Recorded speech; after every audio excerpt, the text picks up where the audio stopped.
आज मैं पढ़ाने जा रहा हूँ इसमें ज्योमेट्री की एक कोण वाली पॉइंट बताएंगे।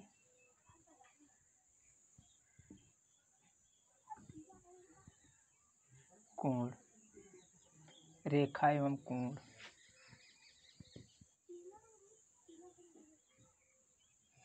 रेखा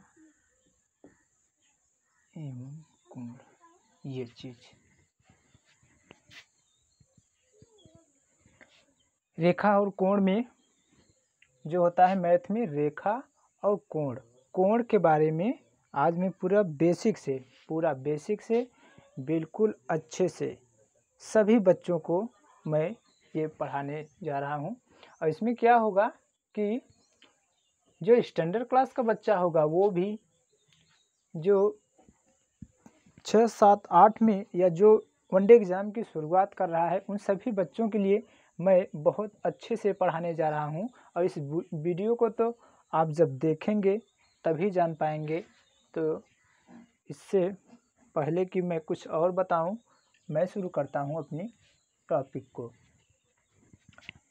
टॉपिक में हम जब भी शुरुआत करेंगे रेखा और कोण की, तो किसी न किसी एक पॉइंट से तो शुरुआत करनी ही होगी, जिसको हम बोलते हैं बिंदु। जहाँ से हम कोई भी चीज़ शुरुआत करते हैं, लिखते हैं, कोई भी चीज़ चालू करते हैं, तो उसका एक बेस तो होना चाहिए, एक आधार तो होनी चाहिए। क्योंकि अगर मुझे यहाँ पर कोई भी अगर रेखा खींचनी है तो हम कहीं ना कहीं से ही स्टार्ट करेंगे, किसी एक स्थान से ही स्टार्ट करेंगे, जिसको हम कहते हैं बिंदु। इसके बाद बात आती है समतल का। इसके बाद बात आती है समतल। समतल किसको कहते हैं?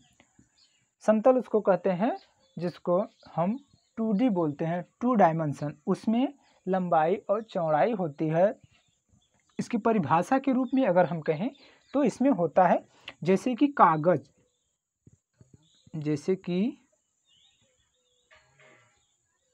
कागज, ये होता है प्लेन होता है, एक कागज हो गया। इसके बाद बात आती है रेखा। हमें कोण और रेखा के बारे में ही पढ़ना है। हमें कोई भी अगर जैसे कोण बनाना है, तो इसमें 3 रेखाओं की तो हमें ज़रूरत पड़ी ना। तो हम रेखा के बारे में बताएंगे कि रेखा क्या होती है। रेखा इसमें होता है जैसे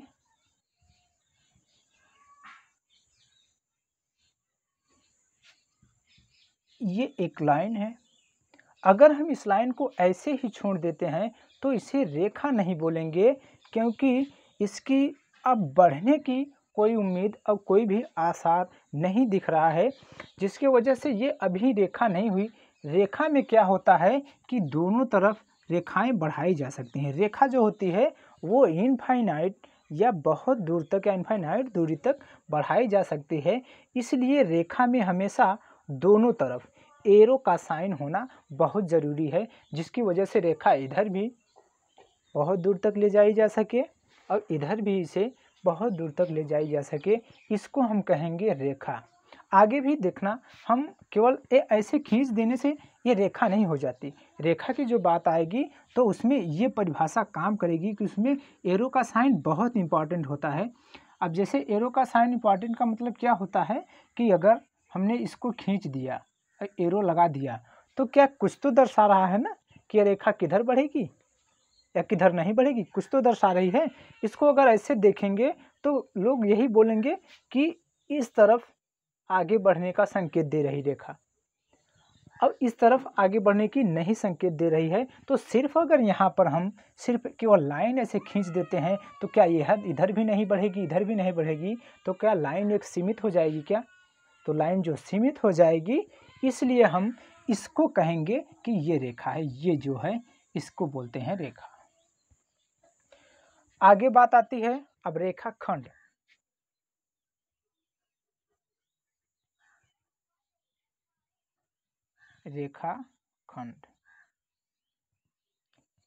रेखाखंड, अब ये तो बात हुई रेखा की।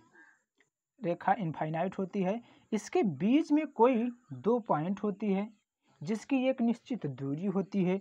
जैसे यहाँ पे मान लो ये है और यहाँ पर ये बी है, इन दोनों के बीच की जो दूरी है ये, जैसे ए है और यहाँ बी है, इसको हम बोलते हैं रेखाखंड।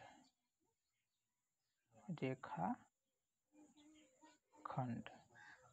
इसको कहते हैं हम रेखाखंड।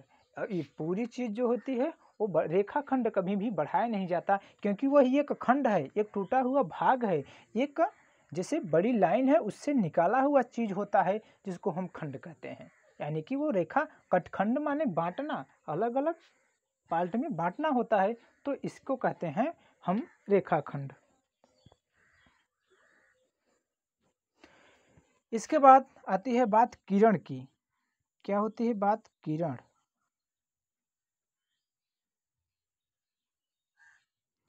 अब अगर हम इसको रेखा कहेंगे, ये लिखेंगे, तो क्या किरण भी इसको कह के हम किरण भी बोल सकते हैं क्या? नहीं। अगर रेखा शब्द अलग है और किरण शब्द अलग है तो इसका प्रतीक और इसकी परिभाषा भी अलग है, तो चिन्ह भी अलग होंगे।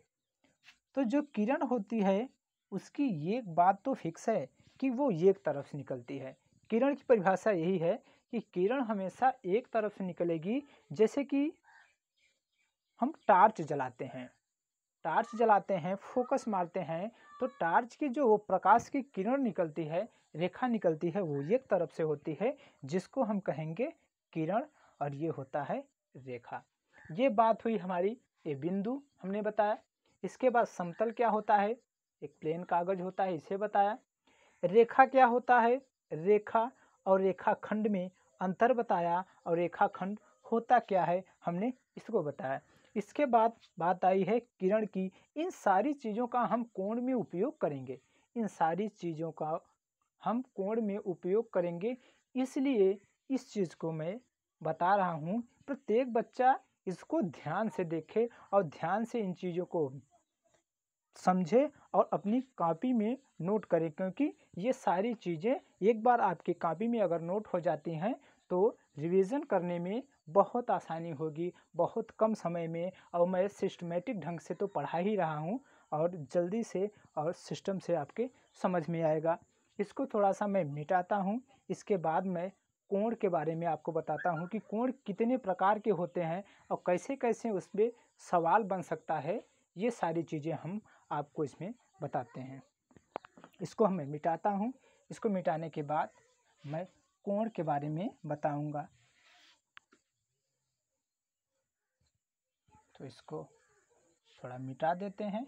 मिटाने के बाद अब हम कोण बताएंगे कि कोण क्या होता है, क्या होता है न्यून कोण, क्या होता है अधिक कोण, क्या होता है बृहत कोण, क्या होता है समकोण। ये सारी चीज़ें मैं आपको बताना शुरू करता हूँ।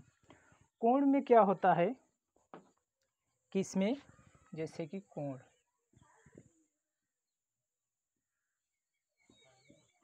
दो लाइन के बीच में बनने वाला जो स्पेस और जो एक कोण होता है, इसी को थीटा जो है यही होता है कोण।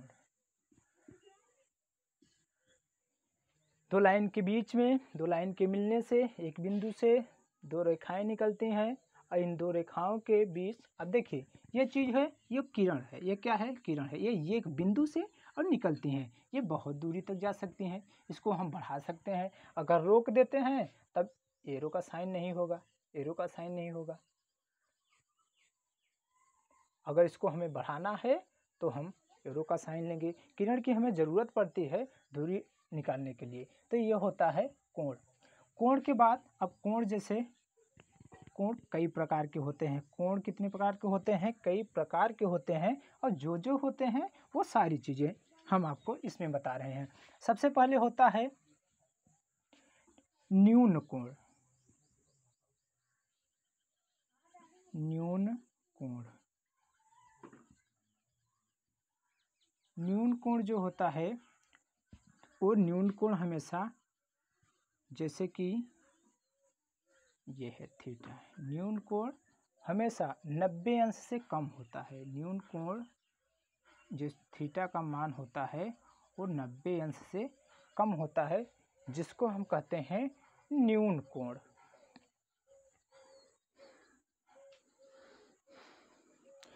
न्यून कोण के बाद होता है, ये न्यून कोण हुआ, ये हमारा कोण हुआ। और इसके बाद हम बताएंगे आपको, न्यून कोण के बाद आती है बात समकोण की।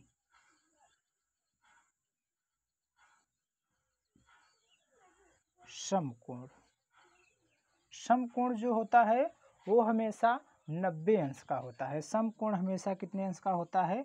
90 अंश का होता है। यानी दो रेखाओं के बीच में वो बना जो कोण होता है वो जो होगा वो 90 अंश का कोण होगा।